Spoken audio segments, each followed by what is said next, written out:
നിങ്ങളുടെ വീടിൻ്റെ വെളിയിൽ വാവലോ ബേഡ്സോ അതുപോലെ തന്നെ പാരറ്റ്സോ അങ്ങനെ പല പല സാധനങ്ങൾ കാക്കയോ മറ്റേ തല കൊത്തുന്ന സാധനങ്ങളൊക്കെ ഉണ്ടെങ്കിൽ ഓടിക്കണ ബെസ്റ്റ് സാധനം ഇതുണ്ടല്ലോ. ഇത് നേരെ പ്രത്യേകിച്ച് നിങ്ങളുടെ വെളിയിൽ കണക്ഷൻ ഉണ്ട്, സ്വിച്ചിൻ്റെ കണക്ഷൻ ഉണ്ടെങ്കിൽ നേരെ ഇത് കുത്തുക. ഇത് ഓസ്ട്രേലിയയിൽ നിന്ന് ഇന്ത്യയിൽ നിന്ന് വരുന്നവരുടെ ഈ സാധനം കൃത്യമായിട്ടും വേണം, കാരണം ഇവിടുത്തെ പിൻ ഈ ടൈപ്പാണ്. അതുകൊണ്ട് ഈ സാധനമുള്ള ഇത് കൂട്ടൊരു സാധനം മേടിച്ചുകൊണ്ട് വരാൻ പറ്റുള്ളൂ, ഇതില്ലാതെ വരരുത്. അപ്പോൾ ഇതുണ്ടെങ്കിൽ നിങ്ങൾ വാടക വീട്ടിലാണ് എവിടെയാണെങ്കിലും പല്ലിയാണെങ്കിലും വവ്വാലാണെങ്കിലും എന്ത് സംഭവം ഉണ്ടെങ്കിലും ഒരു ഇതുപ്പെട്ട സാധനം പാമ്പ് പോലും വരത്തില്ല. ഈ സാധനം ഇങ്ങനെ ഫിറ്റ് ചെയ്ത് വെച്ചേക്കാണല്ലോ. അതിനൊരു ഉദാഹരണം പറഞ്ഞു കഴിഞ്ഞാൽ ഈ ചേട്ടൻ ഇവിടെ ഒരു പന ഉണ്ടായിരുന്നു അത്ര. ഈ പന ഉണ്ടോ, ഈ പനയിൽ ധാരാളം വവ്വാൽ വരുമായിരുന്നു. ഇത് വെച്ചാൽ പിന്നെ ഒരു ഒറ്റ വവ്വാലോ ഇവിടെ ഒരു ചെലന്തി വല പോലും ഇത്രയും കാട് പിടിച്ച് നടക്കുന്ന ഒരു ചെലന്തി പോലും ഞാൻ കണ്ടില്ല.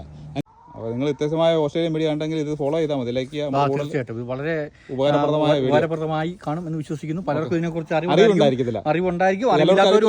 ഇതിനെക്കാളും ചില ഇൻഫോർമേറ്റീവ് നിങ്ങൾക്ക് അറിയായിരിക്കും ചിലപ്പോൾ. അറിയാവുന്ന നമ്മളറിയാം, നമ്മൾ ഷെയർ ചെയ്യുന്നു. Thank you.